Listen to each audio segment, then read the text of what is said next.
Joe returns home with his fiancée after taking his mom to a nursing home only to find his suitcases on the doorstep. His mother has tricked him, but he soon realizes she did it to protect him from a more sinister threat. "You did the right thing," baby Emily grinned as she reached across to pat Joe's leg. "Your mom will have a much better quality of life in the nursing home, and you and I can start turning her old crafts room into a nursery for our baby." Joe smiled at his incredible fiancée as he stopped at an intersection. She had such a kind heart. If only Mom could see it, but her illness and age had taken its toll on her. It scared him that he might never have realized how bad it was if Emily hadn't come along. Joe had to park outside Mom's house because a strange car was already parked in the driveway. His confusion grew as he looked out the window and noted people carrying furniture into the house while two young girls played on the lawn. "What the heck is going on here?" Joe exited the car and jogged up to the front step. He waved at a man at the front door. "Hey, what are you doing in my house?" "You must be Joe." The man grinned sheepishly and put a hand to the back of his head. "Your mom said you'd come. See, the thing is, this isn't her house anymore. She sold it to us last week. Here are the papers, and there's your stuff." Joe's jaw dropped as he noticed his suitcases lined up on the doorstep, along with a cardboard box bearing his name. He felt a hand on his arm and turned. Emily was beside him, a sneer curling her lips as anger flashed in her eyes. "Give me that," she snarled, snatching the papers from his hand. Joe watched Emily's face turn red while she scanned the papers. Her expression said it all. Mom truly had sold the house. Joe reached for his fiancée, seeking comfort and something to anchor him in this crazy situation. But Emily shook him off. "You have got to be the biggest fool I've ever met," Emily yelled. "How could you let your mother trick you like this, right under your nose? Everything is ruined now." "Don't say that, Emily. I don't understand when or why Mom did this, but we still have each other. We can. This was the last straw for me. You're a loser with nothing to offer me, Joe. Forget about me." Emily pulled the ring from her finger and hurled it to the ground. "And forget about our marriage." "Wait," Joe followed Emily as she marched away. "You can't just leave. What about our child?" Emily laughed in his face. "You really are a naive idiot." "There is no child, Joe. Now get out of my way. I'm leaving." "What do you mean?" Emily, "Stop. Explain what you mean about our child," Joe called. Emily didn't even look back. Joe watched the love of his life stride across the lawn and out of his life. He didn't understand. So much had happened all at once, and now he felt numb and unmoored, like everything he'd known was a lie. He returned to the porch just as his knees gave way and sat down. He leaned against his suitcase, and that's when he noticed the envelope tucked beneath a flap on the cardboard box. His name was written on it in Mom's angular cursive writing.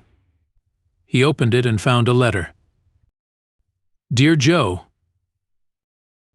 I'm sorry everything turned out this way. I wish I never had to take such drastic steps, but you left me no other choice. Let me explain. It all started the day you first brought Emily home. A few weeks earlier." Nora sat in her favorite armchair, smiling politely as she took in the news that her son was suddenly in a very serious relationship with the young woman seated beside him on the sofa. "And where did you two meet?" Nora asked. "I regularly deliver packages to the office where Emily was working at the front desk," Joe replied. "She was so professional at first, didn't want to chat with me, but I didn't give up trying. It was a temp job and I didn't want to get into trouble." Emily smiled shyly and glanced at Joe through her eyelashes. But Joe was just so funny and so charming. I couldn't say no when he asked me on a date to the fun fair. Nora rubbed at her temple. She loved her son with all her heart. He was kind, honest, straightforward, and had many other fine personality traits besides, but charm was not one of them. That was about 3 weeks ago, and we've been seeing each other every day since then. Joe looked at Nora with stars in his eyes. It's clear we were meant for each other. That's why I've asked Emily to move in with me. Nora was so shocked by Joe's news that it triggered a coughing fit. She shook as she reached for the glass of water she always kept nearby, but someone else got there first. Here Emily smiled sweetly at Nora and put a hand on her shoulder. Are you okay? Is there anything else I can get you?" Nora waved her off and sipped her water. Once she'd composed herself, she leaned back in her chair, pressed her oxygen mask to her face, and took a few deep breaths. "I'm sorry if this has come as a shock." Mom Jo perched on the arm of her chair and rubbed her shoulder. "I've been waiting for the right time to tell you about Emily. It must seem sudden, but everything has been so perfect in our relationship so far. We're soulmates." Nora reached out to Emily, who was still hovering nearby, and patted her hand. "Emily, won't you be a dear and make me some tea? The warmth soothes my throat. You'll find everything you need on the kitchen counter." "Isn't she the best?" Joe murmured as he watched Emily leave the room. "She seems like a lovely girl, but don't you think you're moving a bit fast, Joey?" "Mom, I appreciate your concerns," but Joe sighed. "I didn't want to tell you everything at once because of your health, but you deserve to know this." Joe grinned and took his mother's hands in his. "I'm planning to propose to Emily this weekend." Nora's fingers went limp, and her oxygen mask fell into her lap. "This weekend? You can't, it's too soon." "We have something special together." Mom Jo smiled as though all his wildest dreams had come true. "You're the one who taught me to believe in true love and fight for it. That's what you and Dad did when you eloped. Didn't you tell me that Grandma and Grandpa also had doubts about your relationship?" "It's not the same." Nora shook her head. "Your father and I were in love for a long time, and we had to elope so we could be married before he was shipped out to the Gulf. Those were different times, Joe. So much was changing back then, and while a lot of it was exciting, there were crises to deal with too." "There still is, Mom. The only difference between then and now is that the threats my generation faces are different from what yours faced." Joe leaned in to look Nora in the eye. "I love Emily, Mom. I love her so much that I can't even believe it. Life's too short to waste time waiting to make her my wife when I already know we're meant to be together forever."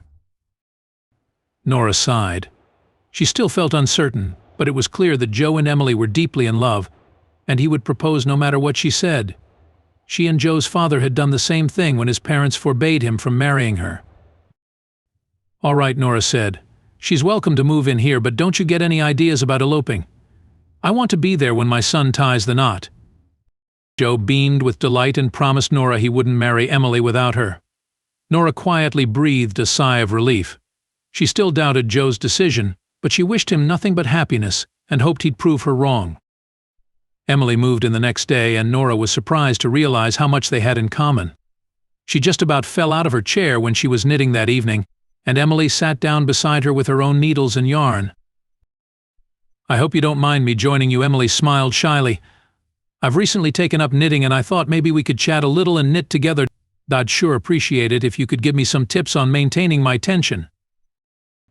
Nora agreed, and the two women chatted for most of the evening. Joe got takeout for dinner, and afterward the three watched a TV documentary. Nora soon tired and went to bed, only to wake with a start a few hours later. She'd forgotten to take her evening pills. Nora tiptoed to the kitchen and drank her pills. On her way back to bed, she noted the bathroom light was on. "Yeah, right," Emily's hushed voice carried clearly in the silent house. "It's so creepy living with this old lady and her oxygen machine. She sounds like the villain from that old sci-fi movie." "Yeah, that one. Luckily, Joe is totally hooked on me, so I should be able to get rid of her soon." Nora stood in the hallway, frozen in disbelief. It seemed impossible that the young lady she'd spent such a lovely evening with could now be speaking so horribly about her. And how on earth did Emily intend to get rid of her? It shouldn't be too hard to convince him to stick her in a nursing home. Then I'll give him the boot too, and this house will be mine. Nora started down the hall to Joe's room. She had to warn her son that his fiancée was a manipulative gold digger. Then she remembered the conversation they had earlier and how his face glowed when he looked at Emily. Joe would never believe her. Emily had well and truly sunk her hooks into him. She'd need a plan, a way to prove Emily's deceit. Thoughts whirled through Nora's head as she quietly retreated to her bedroom. She knew she had to save her son and that Joe would end up heartbroken no matter what she did. Nora agonized over Emily's deception for days. She waited for the woman to slip up and show her true nature, But that moment never came. If Nora hadn't overheard her talking to her co-conspirator, she'd never have suspected Emily was anything less than a sweet lady who loved Joe. Then Joe came to her one day with a serious expression and told Nora they needed to talk. "It's about Emily," Joe said. "Oh, honey," Nora patted Joe's hand. "I'm so sorry things didn't work out, but I'm glad you finally realized." "What are you talking about?" Joe frowned. "Things are great between Emily and I. I've never been happier. Are you still caught up on the issue of how long we've known each other?" "Joey," Nora quickly backtracked. "You know it's rarely a good thing when people say they need to talk. And then you mentioned Emily and I assumed something had happened between you two." "That makes sense," Joe's smile returned. "Actually, I want to talk to you about Emily's work. You know she's been running her own business while working through the temp agency and things have been going very well lately. In fact, Emily can't keep up with all the orders coming in." "That's wonderful news," Nora replied. "Yes, but it's also a huge problem. She needs to hire help and buy more machinery to keep up, but she can't afford to do that right now." Joe swallowed hard. "I'd like to help her, Mom. I want to invest in her business, but there's only one way I can get the capital I need to do that." Red formed a tight knot in Nora's belly. She couldn't help thinking that Emily was making her move, and whatever came out of Joe's mouth next would mean her doom. "Spit it out," Nora said. "What do you want to do?" Joe glanced her way but couldn't maintain eye contact as he spoke. "Your health isn't improving, Mom, and there's only so much I can do for you at home. I think it's time you moved into a nursing home. And if you agree to sell your house, then Emily and I can put that money into her business. I promise you I'll buy this place back as soon as we see a return on the investment. According to Emily's numbers, it shouldn't take more than a few months." Nora couldn't believe her ears. She felt the familiar sensation like her lungs were spasming and reached for her oxygen mask, but it was too late. She leaned against her chair as the coughing fit racked her body. Joe was speaking, but she didn't hear a word he said. All she could do was try to focus on her breath. It was likely less than a minute before Joe pressed her oxygen mask to her face, but it felt like hours to Nora. "But this is exactly why it'll be better for you in a nursing home," Joe pleaded. "I'm just trying to look out for you, Mom." Nora shook her head. Emily was pulling Joe's puppet strings behind the scenes but didn't know what she could do about it. "I don't even want to think about losing you. I love you so much, and I wish you'd at least consider going to a nursing home." Nora sighed. She started feeling better physically, but her heart was still torn regarding her son. "I'll think about it, Joey," she said. "Give me some time, okay?" Joe reached over and hugged Nora. "Thanks, Mom. I know you love this place, but I really think a nursing home will offer you better care. I'll get some pamphlets and we can look through them together, okay?" Nora nodded. She had no intention of going to a nursing home, but at least now she'd bought herself more time to figure out a way to expose Emily. The next day, while Nora was knitting and having her mid-afternoon snack, she heard the front door creak. She peeped out the door of her crafts room just in time to see Emily slipping out. Emily hadn't mentioned that she was going out, so Nora was instantly suspicious. She hurried to the door and watched Emily climb into her car and drive away. Nora didn't often drive anymore but set off after Emily without hesitation. Nora spotted her at the intersection at the bottom of the street and followed her all the way to a cafe downtown. Nora parked across the street and watched Emily jog toward the cafe entrance with a bright smile on her face. A strange man stepped forward and greeted her with a hug. The pair held hands as they entered the cafe together. Shortly afterward, Nora spotted them again at a table beside the window. Nora pressed a hand to her chest and tried to breathe calmly as she watched the strange man lean across the table to kiss Emily. Fortunately, Nora brought her oxygen machine with her. She took a few deep breaths and then called Joe. "Joey, I'm sorry to interrupt you at work, but this is very important. I'm outside the cafe on the corner of 3rd Street. Meet me here immediately." Nora moved closer to the cafe and started recording Emily and her lover through the window. They smiled while they chatted and occasionally brushed their hands together on the table, but they didn't kiss again. "Mom?" "What's going on?" Joe called as he jogged toward her. "That's what's going on." Nora pointed toward the cafe window. "I'm sorry to have to tell you this, Joey, but Emily is cheating on you." Joe turned to the window. His confused frown swiftly melted into shock, then anger. He balled his hands into fists and stormed toward the cafe entrance. Nora followed.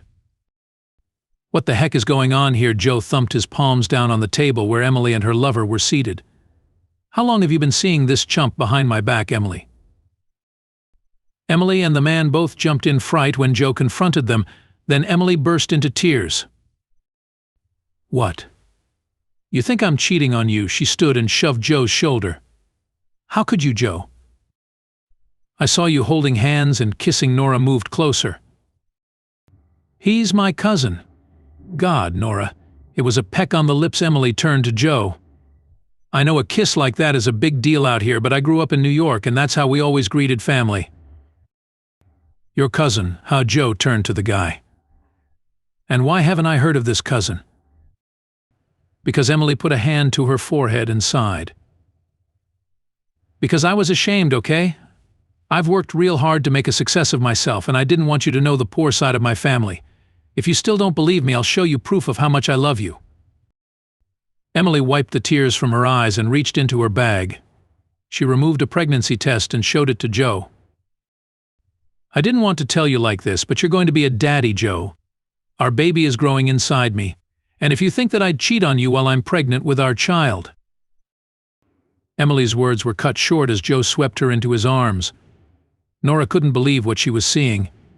She barely noticed Emily's supposed cousin sneaking off as she approached her son and gave him a hard tap on the shoulder. "Wake up," Nora said. "She's lying to you to cover her tracks. There's no way that man is her cousin, and she's probably lying about being pregnant too. You need to snap out of it and see this gold digger for who she really is." Joe put his arm around Emily as he turned to face Nora. "Stop it, Mom. Why are you so determined to think the worst of Emily? She's done nothing but be kind to you." What Nora leaned on the table as she reeled from the shock of Joe's words. "Nobody kisses their cousin like that." "Don't be so hard on her, baby." Emily put a hand on Joe's chest. "Remember what we talked about? It's not her fault she's getting confused." "Excuse me? I'm not confused, and you should not be talking about me behind my back." Nora glared at Joe. "What lies did this little viper whisper to you?" Joe frowned and ran his fingers through his hair. "I think we should discuss this somewhere more private. Let's go home." Nora seethed in silence as Joe carefully and sensitively explained to her that she'd started showing signs of senility recently, and how Emily had pointed it out to him. It was all a big load of bull, but Nora understood then that she'd radically underestimated Emily's cleverness and sheer determination to hustle Joe. Even now she sat beside her son with an utterly convincing display of concern and care. "Part of the reason I pushed so hard to get you into a nursing home," Joe concluded. "They can give you the care you need, Mom, and help you deal with this confusion caused by your decreasing mental faculties. I love you, and I only want the best for you." Emily had set this up perfectly. Anything Nora said or did now to defend herself or expose Emily's con would just be swept aside as part of her supposed senility. The absolute worst part of it all was the realization that Joe had turned out to be such a gullible fool. Nora was trapped but not yet defeated. She hated to do this to Joe, but there was only one thing she could do now to protect her son from Emily's evil scheme. She agreed to go to the nursing home and sell the house, but Nora was already planning a way to outwit Emily once and for all. "I only ever wanted the best for you, son, and I hope you can see now that I was telling you the truth all along." Joe wiped tears from his eyes as he read the final words of Mom's letter. He couldn't believe he'd let Emily fool him so thoroughly and for so long. Guilt filled his heart as he thought of how badly he'd hurt Mom by not believing in her. "I've been such an idiot." Joe leaped from the porch and raced to his car. He still had time to make things right, and he was willing to beg at his mother's feet if that's what it took for her to forgive him. He reached the nursing home in record time and hurried inside. "I'm here to see my mom, Mrs. Brady," he said to the receptionist. "Thank God you're here," the receptionist exclaimed. "I've been trying to reach you for the past half hour. Your mother went into respiratory failure and had to be transported to the hospital. We're still waiting." Joe didn't stick around to hear the rest. He raced back outside and sped to the hospital. Joe went straight to the emergency room. It felt like he'd waited forever before Mom's doctor arrived and led him into a private room to talk.